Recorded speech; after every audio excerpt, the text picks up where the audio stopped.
Assalamualaikum warahmatullahi wabarakatuh, teman-teman semuanya. Setelah minggu yang lalu kita membahas tentang perkembangan konstitusionalisme pada era klasik, kemudian kaitannya dengan Piagam Madinah dan pada modern ya, pada modern. Hari ini kita akan bahas tentang sejarah konstitusi di Indonesia ya. Jadi bagaimana sejarah perkembangan konstitusi yang berlaku di Indonesia. Nah, sejarah konstitusi yang berlaku di Indonesia itu tidak lepas dari faktor politik perjuangan bangsa Indonesia untuk kemerdekaan, bebas dari belenggu penjajahan. Muhammad Yamin berpendapat bahwa Proklamasi 17 Agustus 1945 adalah maha sumber hukum, ya, semacam Grundnomnya Hans Kelsen. Berarti secara material lahirnya konstitusi pertama di Indonesia bersumber pada Proklamasi 17 Agustus 1945. Dari segi teori konstitusi, pembentukan konstitusi bagi bangsa Indonesia sebagaimana dikatakan oleh James Bryce, yaitu keinginan pembentuk negara baru, founding fathers atau founding mothers, agar apa, untuk apa, tujuannya supaya ada jaminan bagi cara penyelenggaraan ketatanegaraan dalam bentuk yang permanen dan diterima oleh rakyat. Jika kita mengamati perkembangan pemikiran konstitusi di Indonesia memiliki sejarah yang panjang. Diawali motivasi pembentuk negara yang menghendaki suatu hukum dasar yang tertulis dalam menyelenggarakan sistem ketatanegaraan yang permanen dan diterima oleh rakyat. Sehari setelah Proklamasi Kemerdekaan Republik Indonesia tanggal 17 Agustus 1945, Konstitusi Indonesia sebagai sesuatu revolusi groundwork, kalau menurut Bung Karno ya, atau Undang-Undang Dasar Kilat, yang memang harus diganti dengan yang baru apabila negara merdeka ini sudah berdiri dan keadaan sudah memungkinkan. Disahkannya Undang-Undang Dasar 1945 oleh Panitia Persiapan Kemerdekaan Indonesia. Meskipun Undang-Undang Dasar 1945 ini merupakan konstitusi yang sangat kilat dan hanya memuat 37 pasal, namun ketiga materi muatan konstitusi yang harus ada menurut ketentuan umum teori konstitusi itu sudah dipenuhi dalam UUD 1945. Nah, tiga materi muatan ini sudah kita bahas minggu lalu, yaitu ada 3 elemen ya. Yang pertama adalah harus ada kesepakatan tentang tujuan atau cita-cita bersama. Ini sudah ada disebutkan dalam pembukaan Undang-Undang Dasar 1445 alinea keempat sudah ada. Kemudian yang kedua, elemennya atau materinya adalah adanya kesepakatan tentang the rule of law sebagai landasan pemerintahan atau penyelenggaraan negara. Ini juga sudah ada. Dan yang ketiga adalah kesepakatan tentang bentuk institusi dan prosedur ketatanegaraan. Tiga materi ini sudah ada semua dalam UUD 1945 ya, meskipun pembuatannya sangat singkat atau revolusi groundwork tadi. Nah, pada dasarnya kemungkinan untuk mengadakan perubahan atau penyesuaian itu memang sudah dilihat oleh para penyusun UUD 1945 ya, sehingga untuk mengantisipasi hal ini memang diberikan ruang ya dalam pasal 37 UUD 1945 tentang perubahan Undang-Undang Dasar. Dan apabila MPR bermaksud akan mengubah Undang-Undang Dasar melalui pasal 37 UUD 1945 ini, sebelumnya harus ditanyakan lebih dahulu kepada seluruh rakyat Indonesia melalui suatu referendum. Ini menurut TAP nomor 1 /MPR /1983 pasal 105 sampai 109 junto TAP nomor 4 /MPR /1983 tentang referendum. Sejarah perkembangan ketatanegaraan Indonesia, ada 4 macam undang-undang dasar yang pernah berlaku. Yang pertama adalah penetapan Undang-Undang Dasar 1945, yaitu periode 18 Agustus 1945 sampai 27 Desember 1949. Nah, saat Republik Indonesia diproklamasikan pada tanggal 17 Agustus 1945, Republik yang baru berdiri ini belum mempunyai undang-undang dasar. Barulah setelah sehari proklamasi itu pada tanggal 18 Agustus 1945, rancangan undang-undang dasar disahkan oleh Panitia Persiapan Kemerdekaan Indonesia sebagai Undang-Undang Dasar Republik Indonesia. Nah, pembukaan Undang-Undang Dasar 1945 yang sebelumnya disebut sebagai Piagam Jakarta atau Jakarta Charter ini menurut beberapa penulis mengatakan bahwa ini merupakan kompromi antara golongan Islam dengan golongan nasionalis, ya, yang terdiri dari 4 alinea, ya. Itu adalah pembukaan Undang-Undang Dasar 1945. Nah, dapat semua kan ya teman-teman ya, bahwa sesungguhnya alinea 1 ya, bahwa sesungguhnya kemerdekaan itu adalah hak segala bangsa, dan oleh sebab itu maka penjajahan di atas dunia harus dihapuskan karena tidak sesuai dengan peri kemanusiaan dan peri keadilan. Dan perjuangan pergerakan bangsa Indonesia telah sampailah pada saat merdeka dengan selamat sentosa mengantarkan rakyat Indonesia ke depan gerbang pintu kemerdekaan Indonesia yang merdeka, berdaulat, adil dan makmur.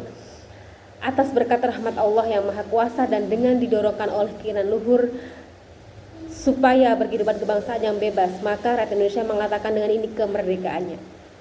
Yang keempat, kemudian daripada itu untuk membentuk suatu pemerintah negara Indonesia yang melindungi segenap bangsa Indonesia dan seluruh tumpah darah Indonesia, dan untuk memajukan kesejahteraan umum, mencerdaskan kehidupan bangsa dan ikut melaksanakan ketertiban dunia yang berdasarkan kemerdekaan, perdamaian abadi dan keadilan sosial, maka disusunlah kemerdekaan kebangsaan Indonesia dalam suatu undang dasar negara Republik Indonesia. Itu merupakan tujuan negara ya, tadi sudah disebutkan tadi.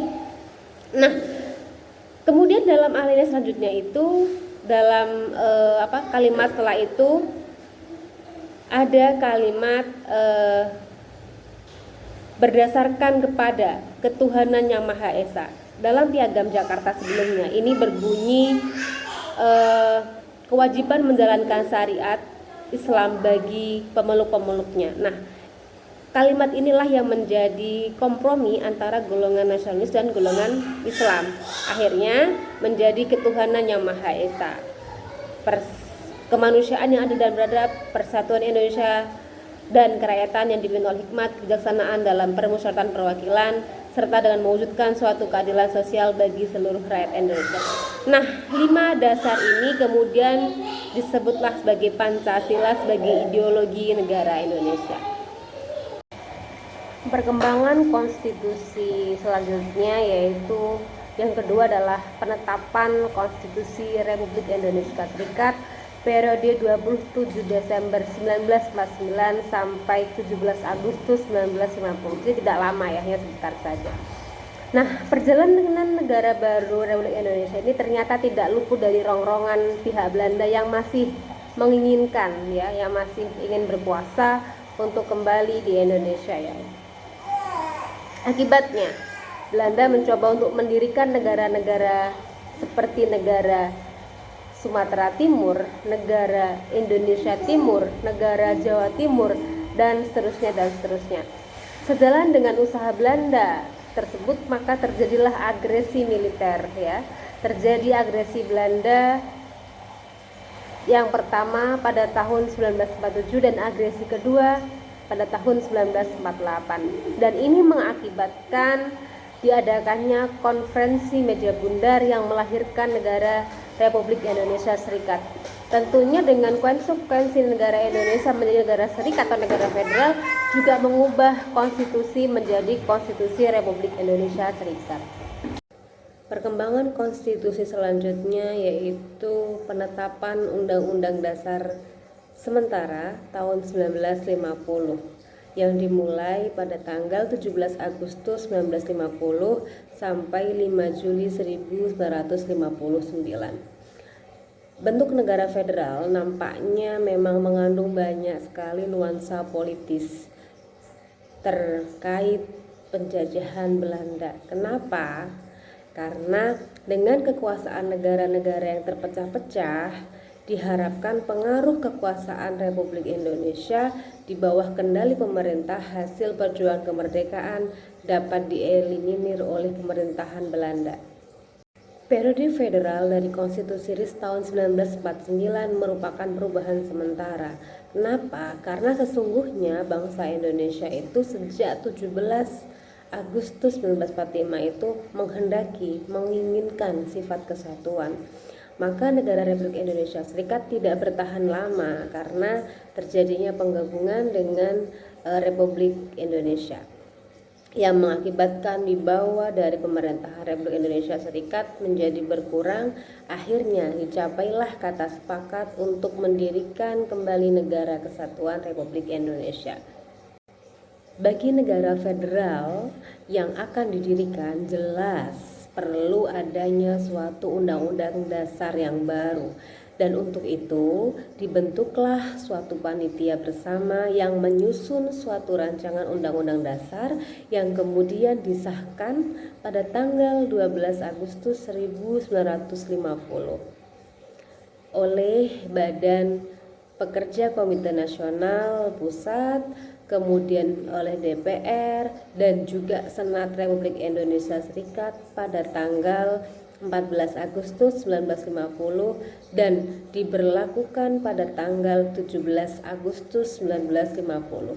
Nah, jadi UUDS ini baru diberlakukan pada tanggal 17 Agustus 1950.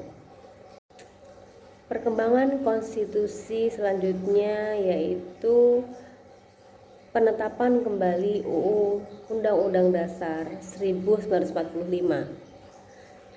Dengan adanya dekret Presiden 5 Juli tahun 1959, berlakulah kembali UUD 1945 dan perubahan Majelis Permusyawaratan Rakyat Sementara Orde Lama pada masa 1959 sampai 1965 yang berubah menjadi MPRS Orde Baru. Perubahan ini dilakukan karena MPR Orde Lama itu dianggap kurang mencerminkan pelaksanaan UUD 1945 secara murni dan konsekuen. Seiring dengan tumbangnya Orde Baru karena desakan reformasi oleh rakyat, maka amandemen UUD 1945 yang pertama pun dimulai ya. Jadi salah satu keberhasilan yang dicapai oleh bangsa Indonesia pada masa reformasi adalah reformasi konstitusional ya, atau constitutional reform. Reformasi konstitusi ini dipandang merupakan kebutuhan dan agenda yang harus dilakukan karena UUD 1945 sebelum perubahan dinilai tidak cukup untuk mengatur dan mengarahkan penyelenggaraan negara sesuai harapan rakyat, terbentuknya good governance, serta mendukung penegakan demokrasi dan hak asasi manusia. Perubahan UUD 1945 dilakukan secara bertahap dan menjadi salah satu agenda MPR, agenda sidang MPR dari mulai tahun 1999 hingga 2002. Nah, perubahan pertama dilakukan dalam sidang umum MPR tahun 1999. Arah perubahan dari UUD 1945 yang pertama ini membatasi kekuasaan presiden, itu adalah agenda yang utama. Yang kedua adalah memperkuat kedudukan Dewan Perwakilan Rakyat sebagai lembaga legislatif. Kemudian perubahan kedua ini dilakukan dalam sidang tahunan MPR tahun 2000. Perubahan kedua ini lebih menghasilkan rumusan perubahan pasal-pasal yang meliputi masalah wilayah negara dan pembagian pemerintah daerah, kemudian menyempurnakan perubahan pertama dalam hal memperkuat kedudukan DPR dan ketentuan-ketentuan terperinci tentang hak asasi manusia. Perubahan ketiga ditetapkan pada sidang MPR tahun 2001 ya. Perubahan tahap ini mengubah dan atau menambah ketentuan-ketentuan pasal tentang asas-asas landasan bernegara, kemudian kelembagaan negara dan juga hubungan antar lembaga negara serta ketentuan tentang pemilihan umum. Sedangkan perubahan atau amandemen UUD 1945 yang keempat, yaitu dilakukan pada sidang tahunan MPR tahun 2022. Nah, perubahan ini meliputi ketentuan tentang kelembagaan negara dan hubungan antar lembaga negara, kemudian penghapusan Dewan Pertimbangan Agung, menambahkan pendidikan dan kebudayaan, perekonomian, dan kesejahteraan sosial. Nah, dari 4 tahap amandemen atau perubahan UUD 1945 tersebut meliputi hampir keseluruhan materi UUD 1945. Nah, naskah asli UUD 1945 itu hanya berisi 71 butir ketentuan. Sedangkan perubahan yang dilakukan itu menghasilkan 199 butir ketentuan. Nah, saat ini dari 199 butir ketentuan yang ada dalam UUD 1945, hanya 25 butir yang tidak pernah mengalami perubahan. Artinya hanya 12% yang tidak pernah mengalami perubahan. Selebihnya sebanyak 174 butir atau 88%-nya ketentuan ini merupakan materi baru. Jadi 88% UUD 1945 saat ini itu merupakan materi baru atau telah mengalami perubahan. Nah, itu tadi dari sisi kuantitatif. Sedangkan dari sisi kualitatif, amandemen atau perubahan UUD 1945 ini bersifat sangat mendasar atau fundamental ya. Kenapa?